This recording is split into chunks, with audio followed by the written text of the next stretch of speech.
اعوذ باللہ من الشیطان الرجیم، بسم اللہ الرحمن الرحیم۔ الحمد للہ رب العالمین، الصلاۃ والسلام علی سید المرسلین و خاتم النبیین، اما بعد۔ صحیح بخاری، کتاب احادیث الانبیاء، حدیث نمبر 3455، اردو ترجمہ۔ مجھ سے محمد بن بشار نے بیان کیا، کہا ہم سے محمد بن جعفر نے بیان کیا، ہم سے شعبہ نے بیان کیا، ان سے فرات قزار نے بیان کیا، انہوں نے ابو حازم سے سنا، انہوں نے بیان کیا کہ میں حضرت ابو ہریرہ رضی اللہ عنہ کی مجلس میں 5 سال تک بیٹھا ہوں۔ میں نے انہیں رسول اللہ صلی اللہ علیہ وسلم کی یہ حدیث بیان کرتے سنا کہ آپ نے فرمایا، بنی اسرائیل کے انبیاء ان کی سیاسی رہنمائی بھی کیا کرتے تھے۔ جب بھی ان کا کوئی نبی ہلاک ہو جاتا تو دوسرے ان کی جگہ موجود ہوتے، لیکن یاد رکھو میرے بعد کوئی نبی نہیں آئے گا، ہاں میرے نائب ہوں گے اور بہت ہوں گے۔ صحابہ نے عرض کیا کہ ان کے متعلق آپ کا ہمیں کیا حکم ہے؟ آپ نے فرمایا کہ سب سے پہلے جس سے بیعت کر لو بس اسی کی وفاداری پر قائم رہو، اور ان کا جو حق ہے اس کی ادائیگی میں کوتاہی نہ کرو، کیونکہ اللہ تعالیٰ ان سے قیامت کے دن ان کی رعایا کے بارے میں سوال کرے گا۔ حدیث نمبر 3456، اردو ترجمہ۔ ہم سعید بن ابی مریم نے بیان کیا، کہا ہم سے ابو غسان نے بیان کیا، کہا کہ مجھ سے زید بن اسلم نے بیان کیا، ان سے عطا بن یسار نے، اور ان سے حضرت ابو سعید رضی اللہ عنہ نے کہ نبی کریم صلی اللہ علیہ وسلم نے فرمایا، تو لوگ پہلی امتوں کے طریقوں کی قدم بقدم پیروی کرو گے، یہاں تک کہ اگر وہ لوگ کسی گوہ کے سوراخ میں داخل ہوں گے۔ ہم نے پوچھا، یا رسول اللہ کیا آپ کی مراد پہلی امتوں سے یہود و نصارہ ہیں؟ آپ نے فرمایا، پھر کون ہو سکتا ہے؟ حدیث نمبر 3457، اردو ترجمہ۔ ہم سے عمران بن میسرہ نے بیان کیا، کہا ہم سے عبد الوارث نے بیان کیا، کہا ہم سے خالد نے، ان سے ابو قلابہ نے، اور ان سے انس رضی اللہ عنہ نے بیان کیا کہ نماز کے لیے اعلان کے طریقے پر بحث کرتے وقت صحابہ نے آگ اور ناقوس کا ذکر کیا، لیکن بعض نے کہا کہ یہ تو یہود و نصارہ کا طریقہ ہے۔ آخر بلال رضی اللہ کو حکم ہوا کہ اذان میں کلمات 2 دفعہ کہیں اور تکبیر میں ایک دفعہ۔ حدیث نمبر 3458، اردو ترجمہ۔ ہم سے محمد بن یوسف نے بیان کیا، ہم سے سفیان بن عینیہ نے بیان کیا، ان سے اعمش نے بیان کیا، ان سے ابو زحا نے بیان کیا، ان سے مسروق نے بیان کیا کہ حضرت عائشہ رضی اللہ عنہ کو کوکھ پر ہاتھ رکھنے کو ناپسند کرتی تھیں اور فرماتی تھیں کہ اس طرح یہود کرتے ہیں۔ اس روایت کی مطابقت شعبہ نے اعمش سے کی ہے۔ حدیث نمبر 3459، اردو ترجمہ۔ ہم سے قنیبہ بن سعید نے بیان کیا، انہوں نے کہا ہم سے لیث نے بیان کیا، انہوں نے کہا ہم سے نافع نے بیان کیا، اور ان سے حضرت عبداللہ بن عمر رضی اللہ عنہ نے کہا کہ رسول اللہ صلی اللہ علیہ وسلم نے فرمایا، تمہارا زمانہ پچھلی امتوں کے مقابلے میں ایسا ہے جیسے عصر سے مغرب تک کا وقت ہے۔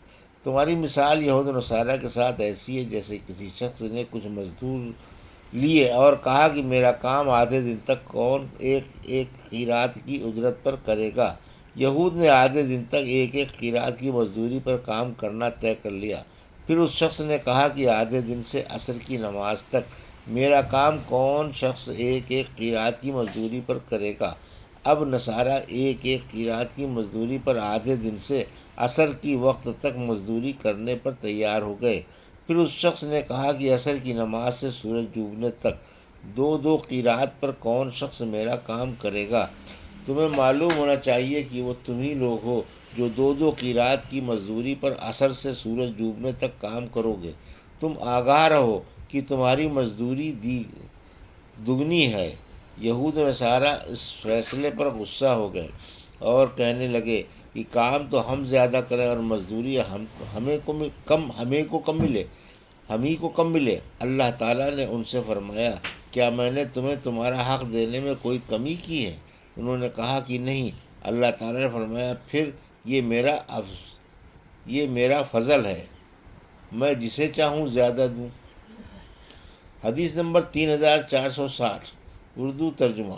ہم سے علی بن عبداللہ نے بیان کیا، کہا ہم سے سفیان بن عینیہ نے بیان کیا، ان سے عمرو نے، ان سے طاؤس نے، ان سے حضرت ابن عباس رضی اللہ عنہ نے بیان کیا کہ میں نے حضرت عمر رضی اللہ عنہ سے سنا، انہوں نے کہا اللہ تعالیٰ فلاں کو تباہ کرے، انہیں کیا معلوم نہیں کہ نبی کریم صلی اللہ علیہ وسلم نے فرمایا تھا یہود پر اللہ کی لعنت ہو، ان کے لیے چربی حرام ہوئی تو انہوں نے اسے پگھلا کر بیچنا شروع کر دیا۔ اس روایت کو ابن عباس عنہ کے ساتھ جابر اور ابو ہریرہ عنہ نے نبی کریم صلی اللہ علیہ وسلم سے روایت کیا ہے۔ حدیث نمبر 3461 اردو ترجمہ۔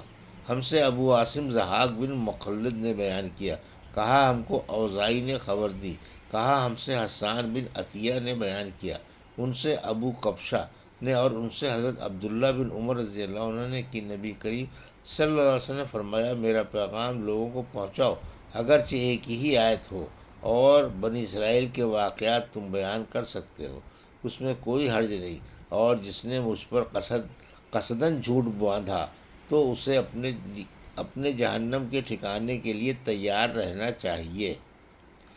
حدیث نمبر 3462 اردو ترجمہ۔ ہم سے عبدالعزیز بن عبداللہ نے بیان کیا، کہا مجھ سے ابراہیم بن سعد نے بیان کیا، ان سے صالح نے، ان سے ابن شہاب نے بیان کیا، ان سے ابو سلمہ نے بیان کیا اور ان سے حضرت ابو ہریرہ رضی اللہ عنہ نے کی رسول کریم صلی اللہ علیہ وسلم نے فرمایا یہود و نصارہ داڑھی وغیرہ میں خضاب نہیں لگاتے، تم لوگ اس کے خلاف طریقہ اختیار کرو، یعنی خضاب لگایا کرو۔ حدیث نمبر 3463 اردو ترجمہ۔ مجھ سے محمد نے بیان کیا، کہا مجھ سے حجاج نے بیان کیا، کہا ہم سے جریر نے بیان کیا، ان سے حسن نے، کہا ہم سے حضرت جندب بن عبداللہ نے اسی مسجد میں بیان کیا۔ حسن نے کہا کہ انہوں نے جب ہم سے بیان کیا ہم اسے بھولے نہیں اور نہ ہمیں اس کا اندیشہ ہے کہ انہوں نے رسول اللہ صلی اللہ علیہ وسلم کی طرف اس حدیث کی نسبت غلط کی ہوگی۔ انہوں نے بیان کیا کہ نبی کریم صلی اللہ علیہ وسلم نے فرمایا پچھلے زمانے میں ایک شخص کے ہاتھ میں زخم ہو گیا تھا اور اسے اس سے بڑی تکلیف تھی، آخر اس نے چھری سے اپنا ہاتھ کاٹ لیا، اس کا نتیجہ یہ ہوا کہ خون بہنے لگا اور اسی سے وہ مر گیا۔ پھر اللہ تعالیٰ نے فرمایا کہ میرے بندے نے خود میرے پاس آنے میں جلدی کی، اس لیے میں نے بھی جنت کو اس پر حرام کر دیا۔